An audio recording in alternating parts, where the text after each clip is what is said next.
తెలుగువారి పెళ్ళి ఇలవైకుంఠమే మళ్ళీ సంప్రదాయమే సౌందర్యంగా సాగుతున్న పెళ్ళి ఇది తెలుగువారి పెళ్ళి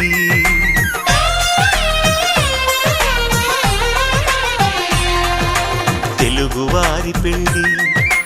ఇలవైకుంఠమే మళ్ళీ సంప్రదాయమే సౌందర్యంగా సాగుతున్న పెళ్ళి ఇది తెలుగువారి పెళ్ళి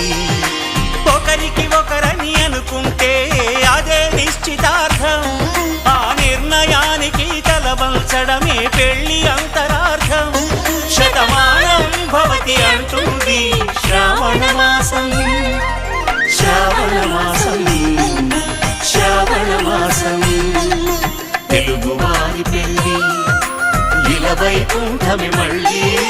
సంప్రదాయమే సౌందర్యంగా సాగుతున్న పెళ్ళి ఇది తెలుగువారి పెళ్ళి